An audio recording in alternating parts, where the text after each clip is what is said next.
En réalité, les artères coronaires traversent le muscle cardiaque et lui apportent l'oxygène et les nutriments nécessaires à son bon fonctionnement.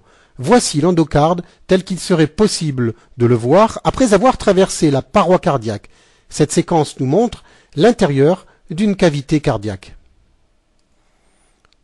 Pour comprendre de quelle manière le sang parvient à l'intérieur des coronaires, il est nécessaire de faire un petit voyage en direction de l'aorte et plus précisément au niveau de la racine de celle-ci, à l'endroit où elle sort du ventricule gauche. Il s'agit précisément des valves sigmoïdes aortiques, lieu de naissance de l'artère coronaire droite et de l'artère coronaire gauche, par l'intermédiaire de deux ostiomes, c'est-à-dire de deux orifices par lesquels le sang, en provenance de l'aorte, pénètre dans les artères coronaires. Nous venons de pénétrer à l'intérieur de l'aorte. Dirigeons-nous maintenant vers l'ostium que nous voyons ici, de l'une des deux coronaires, orifice dans lequel nous allons pénétrer également en nous dirigeant à la manière du flux sanguin en provenance de l'aorte vers l'intérieur d'une coronaire, comme si nous avions décidé de partir irriguer le myocarde en lui apportant la quantité de sang nécessaire. Continuons notre voyage à l'intérieur d'une coronaire et arrêtons le flux sanguin matérialisé ici par les globules rouges virtuels. Observons au passage les parois. Il s'agit de l'endothélium vasculaire qui tapisse la coronaire. Nous apercevons au loin un petit point clair. Approchons-nous. Voici un thrombus, véritable bouchon qui empêche le sang de passer à l'intérieur de l'artère coronaire que nous visitons. Vu de l'extérieur, voici ce qui se passe. En grossissant énormément l'artère coronaire en question et en nous approchant de celle-ci jusqu'à pénétrer à l'intérieur, il est possible de mieux comprendre la physiopathologie du thrombus, c'est-à-dire sa formation. Celui-ci se constitue progressivement par accumulation de couches successives de corps gras, de plaquettes et d'autres éléments provenant du sang lui-même. Nous voyons ici se dérouler le phénomène de la formation du thrombus. La séquence suivante va nous montrer tout d'abord le passage normal du sang, matérialisé par de petites sphères de coloration violette, à l'intérieur d'une coronaire normale. C'est ce que nous pouvons observer ici. Voyons maintenant le passage du sang à l'intérieur d'une coronaire obstruée. La quantité de sang, une fois franchi l'obstacle, est moindre. Nous pouvons le constater ici. Pour mieux comprendre le mécanisme de l'infarctus du myocarde, il est important de bien saisir comment est constitué le myocarde lui-même. Approchons-nous de plus en plus jusqu'à pénétrer à l'intérieur du myocarde. Ceci va nous permettre de saisir parfaitement l'agencement de celui-ci. Nous allons procéder maintenant à une découpe de manière virtuelle de la partie supérieure du cœur. Nous obtenons une pointe de cœur qu'il est possible d'observer de dessus. En nous approchant de celle-ci, et plus précisément de la paroi du cœur, nous pouvons observer que cette paroi est constituée de trois couches successives qui sont de l'intérieur vers l'extérieur, l'endocarde, le myocarde proprement dit et l'épicarde. Voici comment est constitué le myocarde, plus précisément une portion de celui-ci. Nous remarquons les trois feuillets que nous venons de citer. Pour mieux comprendre cette pathologie myocardique, il est nécessaire de visualiser ces trois feuillets séparés les uns des autres. C'est ce que nous montre cette séquence. En réalité, et contrairement à ce que l'on pourrait croire, les coronaires ne se contentent pas de vasculariser la surface du cœur, mais aussi et surtout l'intérieur, c'est-à-dire toute l'épaisseur du myocarde.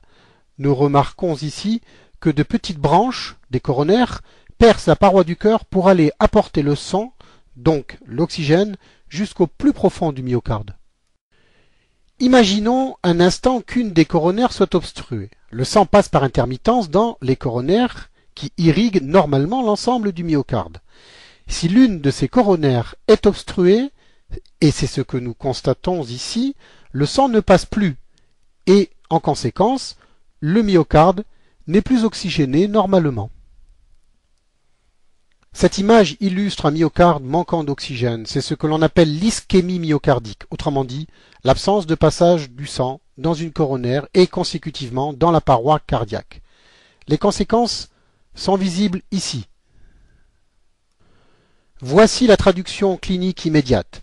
Une souffrance qui apparaît au niveau du thorax et qui donne l'impression au patient qu'il est pris dans un étau.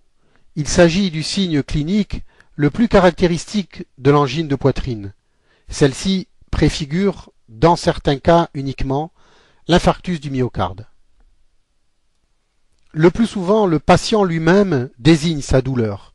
Il décrit celle-ci comme une impression d'écrasement. D'ailleurs, il pose sa main qu'il appuie à plat sur son thorax.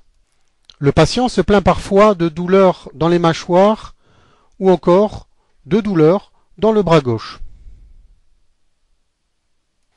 En dehors des douleurs qui surviennent le plus souvent au repos, contrairement à celles de l'angine de poitrine, que les cardiologues nomment rétrosternale parce que survenant derrière le sternum, il faut citer également les sueurs, l'angoisse, l'agitation, les nausées, les vomissements, les éructations, les extrémités froides, etc., etc. Dans les formes typiques d'infarctus du myocarde, l'examen du patient montre le plus souvent une tension artérielle normale ou basse, une accélération du rythme cardiaque, la tachycardie, une baisse de la température, ou au contraire, une légère hausse dans les jours qui suivent, un bruit particulier que l'on appelle le galop, ou encore un bruit de frottement. L'électrocardiogramme signe le diagnostic. Il montre des modifications caractéristiques. Tout d'abord, lors de la phase aiguë, ce que les cardiologues appellent un décalage du segment ST. Par la suite, d'autres modifications surviennent et entre autres, une onde T qui s'inverse de plus en plus. Les examens de laboratoire comprennent le dosage de certaines substances appelées enzymes. Il s'agit en particulier des troponines, qui augmentent dans les 3 à 8 heures après l'infarctus, des CPK, augmentant 12 à 24 heures après, des LDH, qui atteignent un pic entre le 3e et le 5e jour et persistent jusqu'au 14e jour. D'autres enzymes sont également dosées, la myoglobine sérique, la myosine sérique et le TNF-alpha. Les autres examens sont la radiographie du thorax, l'échocardiographie bidimensionnelle, l'angioscintigraphie et la coronarographie que nous voyons ici, particulièrement indiquée en cas d'infarctus étendu, de troubles du rythme ou d'insuffisance cardiaque. Elle montre le rétrécissement de la coronaire malade. Certaines complications sont susceptibles de survenir à la suite d'un infarctus du myocarde. Il s'agit des troubles du rythme.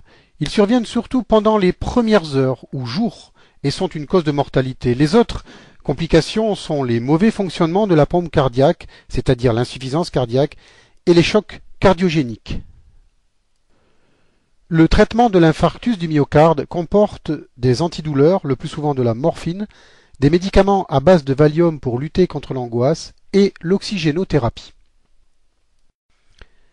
Avant l'hospitalisation, et quand le service spécialisé en cardiologie est éloigné de plus de 60 minutes, il est parfois indiqué de procéder à une thrombolyse préhospitalière. Ceci est obtenu en injectant un produit destiné à dissoudre le thrombus à l'intérieur de la coronaire. La mise en place d'un stent, petit ressort ayant pour but d'agrandir le calibre d'une coronaire sténosée, est quelquefois décidée par les cardiologues. La technique est la suivante. Il s'agit de faire pénétrer un cathéter à l'intérieur de l'aorte en direction du cœur et en passant par l'artère fémorale tout d'abord. Le cathéter progresse jusqu'à la crosse de l'aorte, en direction de l'ostium, c'est-à-dire de l'orifice de la coronaire qui est situé à la base de l'aorte. Nous voyons ici le cathéter progresser en direction de cet ostium à l'intérieur duquel il va pénétrer pour gagner la coronaire elle-même. Pour mieux comprendre, visualisons de l'extérieur le trajet de ce cathéter à l'intérieur de l'artère coronaire gauche et approchons-nous de plus près. À l'extrémité de ce cathéter se trouve le stent. Son déploiement va permettre d'agrandir progressivement le calibre de la coronaire, permettant ainsi de nouveau au flux sanguin de passer normalement et donc d'irriguer le myocarde.